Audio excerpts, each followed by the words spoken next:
Welcome to the first ever episode of the Hungry Trilobyte podcast. My name is Aaron Bossig, and I'm going to be your host.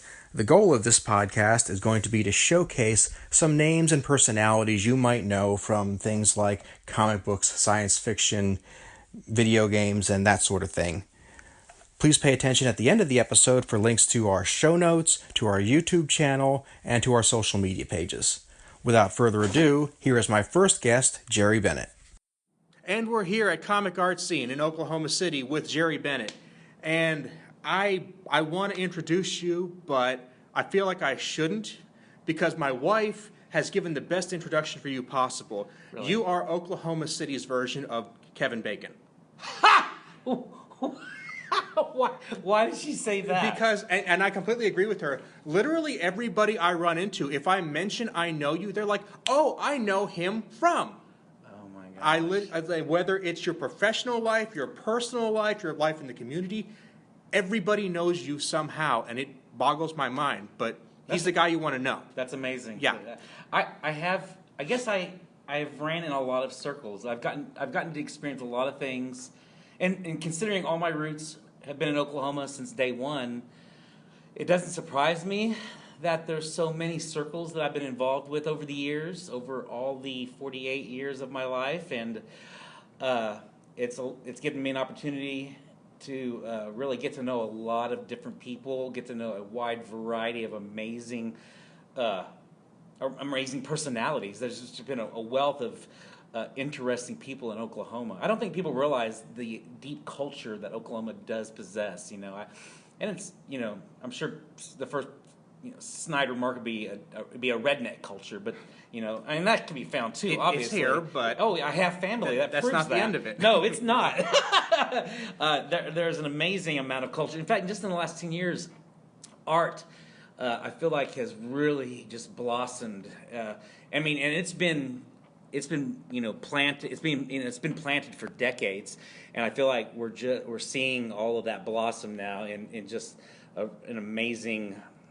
I don't know if I even want to call it renaissance because I feel like I've never seen art on this scale in Oklahoma, and sure people have made this similarity to we're like the new Austin, people will say, and I like that because I love Austin. I've got some roots in Austin myself, but I do love that people consider us, to have all of this amazing life that has just been springing up all over the place in so many different forms and fashions. Well, if Oklahoma City is the new Austin and Austin is the new Portland, is that really the way we want to go? I had that argument. I said, if people don't like where Austin is now compared to where they were, are we going to turn into that? And I think a lot of people feel like that won't be the case with us because of the logistics and the geography. Because Austin's a huge college town. I love Austin, FYI. I do too. I think people think that something has been lost in the spirit of what Austin was 10 years ago, and I don't know if I agree with that or not. But I do think that Oklahoma will not be Austin. For one, size. Size is just one thing anyway. Austin's just immense, and they've had to redistrict themselves just to be able to fit all of Austin in it, and we don't have that worry necessarily or concern, but I do like that we have all the talent to make Oklahoma City and all the surrounding areas a beautiful place to be a part of and participate in, to dig roots in. I love that we've attracted a lot of people from out of state because they recognize all the benefits of being in Oklahoma City now. Not just culture and entertainment, but economy. I feel like we're a great growing economy. We're a great spot to lay down roots. And that really speaks to one of the strengths of being in the fandom and appreciating science fiction and stuff throughout the world, because it used to be there was this idea that you had to be going to New York Comic Con or San Diego Comic Con on the coast in LA to really see the things that you want to see. And wherever you are, there is something in your community. There are people there who have that passion. Absolutely. I tell people all the time that you can go to a Comic-Con now in pretty much any state now. And, I mean, Oklahoma has at least 10 different shows that I know of that are Comic-Con or pop culture based. We have a wealth of talent in the comic book community here. I've gotten to know a ton of amazing writers and artists, and a lot of them, you know, are huge names now. Sterling Gates, you know, he wrote for Supergirl. He's from Tulsa. He graduated from OU. He lives in LA now, but he loves Oklahoma. His roots are here, and he is currently, I think, one of the writers of The Flash, CW, and that's just the taste of all the different talent we have. The person's name is escaping me right now, and I feel terrible. But before comic writing was computerized and they had databases and wikis for all these characters, DC Comics had a resource who was like he knew everything about every comic DC Comics had ever made up until that point in time, which was like the very early 90s. Oh, wow. He read everything. Wow. He lived in Sapulpa. Really? Yes. And I'll have to put his name in the show notes because I'm blanking on it right now. Oh, yeah, I definitely want to know. I don't think I knew of this person. That's amazing. Yeah, I will look it up and I'll put it in the show notes. And yeah, I mean, we've got so many different creators that were based here throughout our history. Creator of Dick Tracy, SpongeBob SquarePants, all from Oklahoma. So I did not know that. I know, right? Yeah. So I just recently got to do a big project for the Department of Tourism. They're wanting to go to Comic-Cons around the surrounding areas to promote Oklahoma tourism, and so I designed all their towers and promotional items, and so I got to know a few things that I had not known about Oklahoma and the wealth of talent that has come from here. So yeah, absolutely. Awesome. Yeah.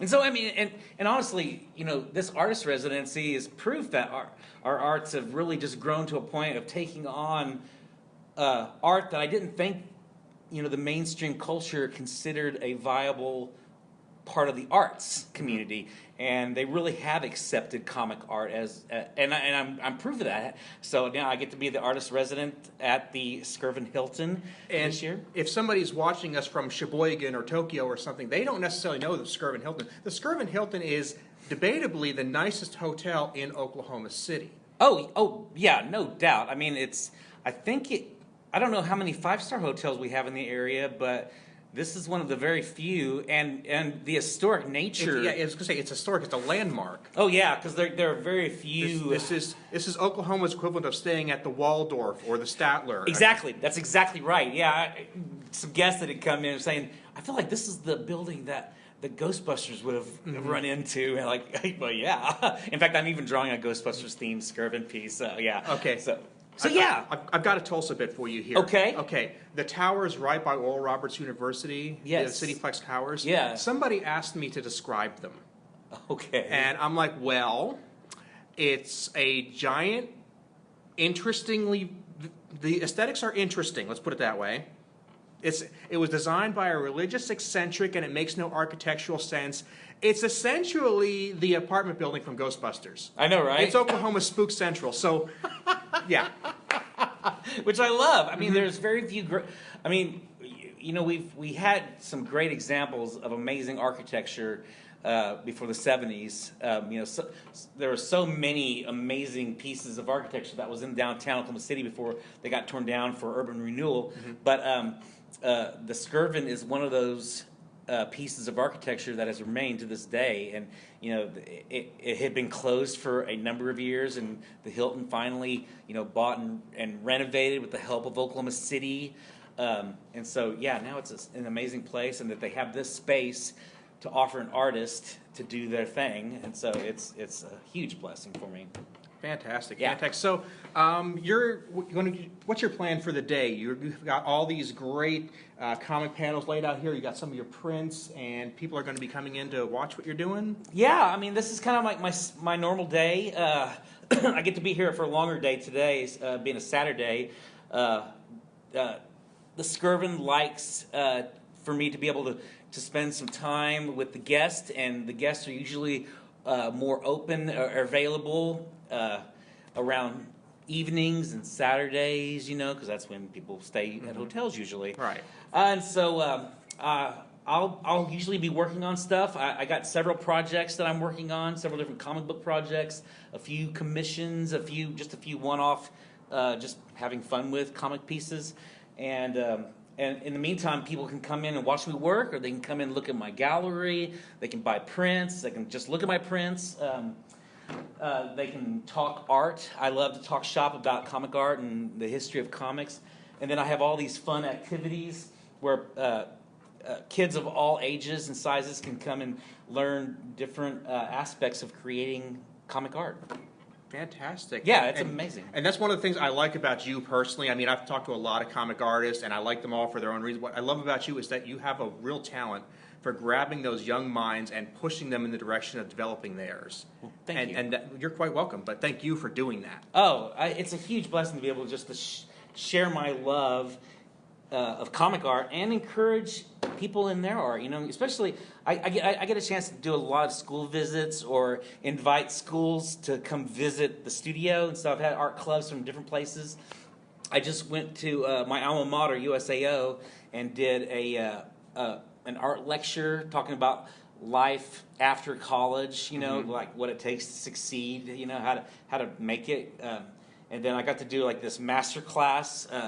Just getting into the real nitty-gritty of being an artist, and especially in this particular field. And so they asked a lot of really great questions about how to make it specifically in this field of comic art. So yeah, it's great. And in fact, I'm getting to really get to know a lot more of the comic art community as I get to meet these, because like there is such a new generation rising of comic artists, comic writers, creators at all these schools, and so it's neat to see that new generation come up and get to help them find their place in that world. So yeah, it's awesome. Out of all the people you've managed to talk to in the past, I mean, we've known each other over 10 years at this point. Yeah. Who are you so happy that you got to meet, that you got to swap a few words with? Oh goodness, that's. I'm not asking you to name one person, but just to pick a name. Doesn't have to be the top name. Well, pretty early on in my attending Comic Cons, in fact, I think it was one of my first big conventions that I got to go to in Baltimore. My favorite comic artist, Stuart Amonin, him and his wife were there, and so I got to chat with him for a little bit, and it was just amazing to see him and his art and his stuff there. I've gotten to meet a lot of really unique comic artists. I got to meet Darwin Cook before he passed away. Super down to earth guy. I'll tell you what. I got to meet a few editors and art directors at like DC and Marvel. Mm-hmm. I had a really great portfolio critique from one of the senior editors at Marvel, Nick Lowe. And he was just a real cool guy, and he knew how to give a critique. It was a very honest yet gentle and caring critique, if that makes sense. I think a lot of people don't know how to give a proper critique, and Nick did know how to do that, and so he shared a lot of really great pointers with me about what Marvel specifically was looking for in their comic work, and so that was really amazing. And then I had a great critique from the former art director as of just a few months ago, at DC Comics, whose name I'm totally blanking. Same thing that happened to me. Yeah, Sorry. No, it happens. Especially at my age, it happens. But what's his name? He's an amazing artist. He did the artwork for a one-shot special called Batman Houdini. It was like one of those. I did not read that one. You know all those Elseworld titles that DC made? Yeah, those are my bread and butter. I love those. Oh yeah, they're amazing. They're amazing. Well, this is one of the really good ones as far as the art and story is concerned. The art was his Mark Chiarello. I knew I was going to get the name, but I kept thinking about where his name, because like he has a specific signature, and I can usually remember what those look like. And so Mark Chiarello was the art director at DC for oh my gosh, decades. And he gave me a really great critique, and it was just like in your face and fun. It's neat to see all these different styles of critiquing, and he had a really fun one. I mean, he just like said, "Ah, I swear I can't believe you did that. I just want to punch you in your gut. You did that." But he said it in such a way, like he's not talking down to you. He's honest, but he's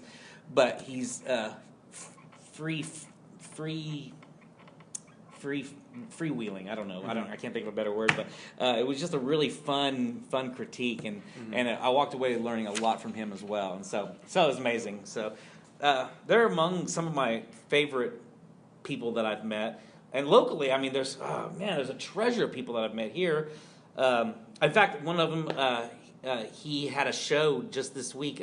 Mike Wimmer. He's been a fantastic friend and an amazing talent. His art is just eons ahead of anyone's I know. His illustration work is gorgeous.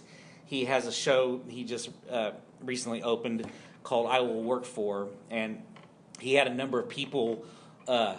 He gave them all a cardboard sign and kind of did that classic "I'll work for food" kind of sign, and had them create their own sign, and he did a portrait of them, with that, and it was just a really neat concept, and it just allowed for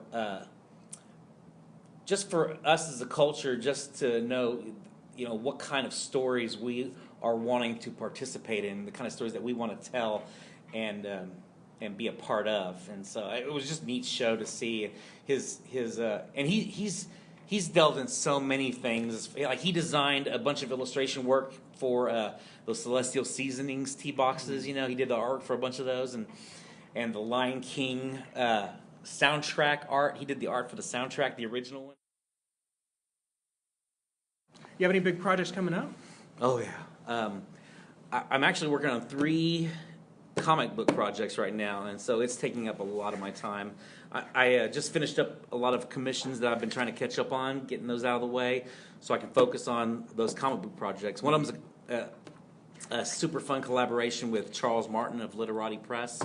He is an amazing guy, an amazing comic writer, amazing writer, period.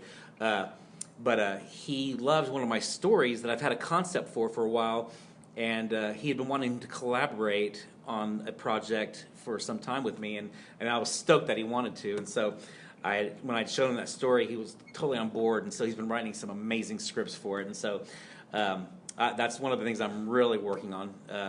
And then I got a illustrating project that I'm writing and illustrating myself. I'm really into like younger age graphic novels and stories, and so this one story that I'd written originally as a picture book, a wordless picture book, I've gotten a lot of great critiques on them, and the main thing all the editors have said is maybe this would serve better as a graphic novel, as a comic. And so I'm in the process of writing it, and I've been drawing pages on it, trying to nail down the new look for this comic, and so that's another big project I'm working on. And then a fun project with a successful scholastic author that lives in the area, Kim Ventrella.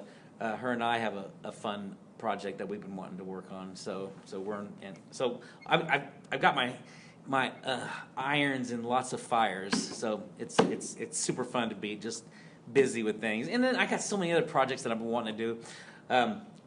I do get to finally announce that I'm working on with Cryptozoic on a new set that's based around.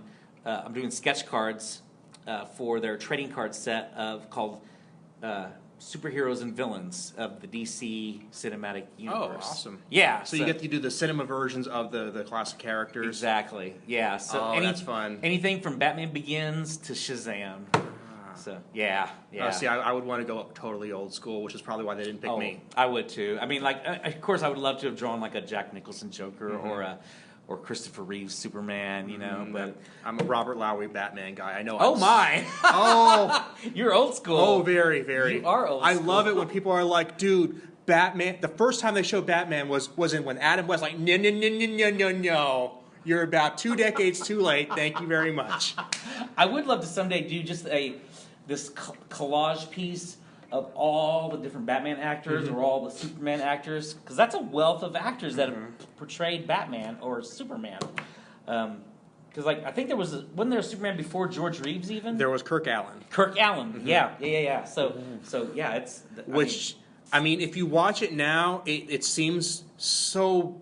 I'm going to use the word hokey, but it was a great representation of what he was at that time. Yeah, absolutely. I mean, and there are several versions of Superman that kind of can relate to that version, which, I mean, I think that's the Superman everyone knows and loves, at least in my opinion. And I think the proof of that is he was a little more violent, a little more intimidating, but still basically the Boy Scout. Absolutely. I mean, what I will often tell people is that the 1966 Adam West Batman was more authentic to the comic books of that era than the 1989 movie was to the comic books of its era. Right. And I mean, yeah, well, that's true. That's very true. I mean, and I like the '89 movie. Oh, I do too. But I mean, it was a movie first and a comic book movie second. Yes, yeah, you're absolutely right. Yeah, and I mean, and I understand Tim Burton, likes. He did his thing. He did his thing. That's what it was. It was his vision. So, and a lot of the visions of the Batman through the years have kind of been their own thing. I mean, because the Christopher Nolan Batmans. I mean, I feel like it was unique. I don't know if I can compare it to any of the comics necessarily. So yeah, Nolan's movies were a great way of proving that you could make a Batman that was fleshed out the way the comics were. Even though it didn't quite encompass the whole universe, they had to cut things short, especially in the third movie. But they did it when you didn't think it could be done. Right. Yeah. I mean, they gave the most realistic aspect feel to that. You could see this actually happening outside your window if you let yourself believe it. Yes, absolutely. And I know I try not to be a hater, and that's why I feel like the Justice League movie is not the worst thing out there. I know a lot of people don't like this new version of. I haven't seen it yet, so I'm gonna. Well, okay. Okay, here's the thing. I saw Batman versus Superman. Yeah. I had feelings. Okay. And I decided Justice League was a movie I could wait on for another day. Okay. I'm still waiting. You are still waiting. It will happen. Will it? It might involve me having the flu and some cold medicine, but it will happen. So you need to be under a certain state in order to watch it? I think, they're doing some other things that look like they're positive. I heard good things about Wonder Woman and Aquaman. You haven't seen Wonder Woman? I have not. Oh my gosh. Yeah, I know. I'm really behind. But there's so many movies out there now, it's like I have to pace myself or I get in comic book movie overload. I don't know what that is, man. It took me 2 weeks to finally see Captain Marvel, so... yeah. Bear in mind, it is 2019, and I've spent the past 2 years getting down on my knees and thanking the stars that I now have new Star Trek and new MST3K, where I was without both for almost 20 years. I know. So I have to be thankful. Yeah. Oh, yeah. We're getting rained upon in terms of content. And I haven't watched Discovery yet, so I need to... okay. Now, see, I'm there every week, I'm ready to go. That does not surprise me. So, But I'm going to jump into the CBS All Access train when the Picard series comes out. As well you should, I'm sure. Oh, yeah. I mean, can you imagine? I mean, I'm already dreaming hard about what that can be. I love the possibilities. So I'll tell you this about Discovery. If you watch the Next Gen or DS9 or Enterprise or any of the fairly recent Star Treks, you watch the first 3 episodes, you know where you're going with this. Okay. You don't know where you're going with Discovery. Really? You have to be willing to take the whole season ride. Oh, wow, okay. Okay. Well, and why wouldn't you? I mean, why wouldn't you stay for the whole thing? Well, a lot of people who are expecting those kinds of experiences got this. It's like, where is it going? Why isn't there a story? Why is there a new mission each week? They're doing something different, and you got to let them do that. Well, sure. And I mean, honestly, that's what the Star Trek experience is about. Boldly going in new frontiers. Why can't they do that creatively? As creators? So there's a whole universe of possibilities. Oh yeah.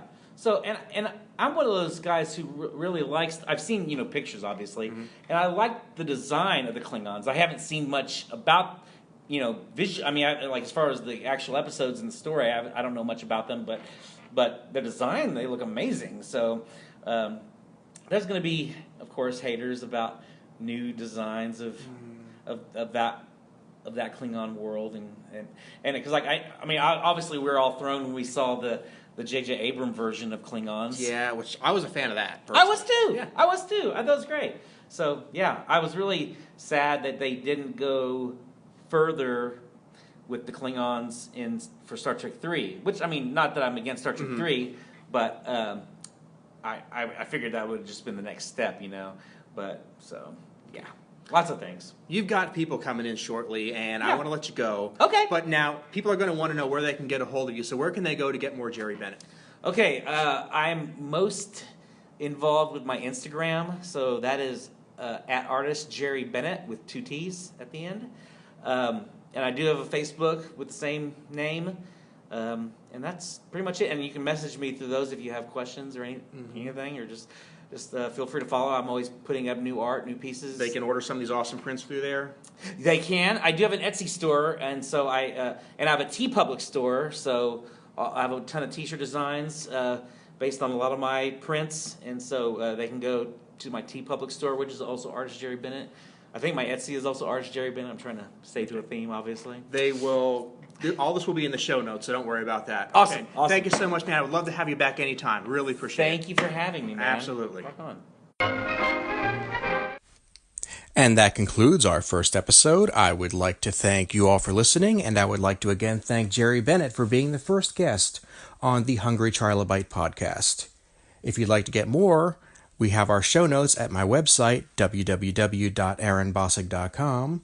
You can also check out our YouTube channel, subscribe to our Twitter, and check our YouTube feed. Thank you much, and we'll see you in about 3 weeks.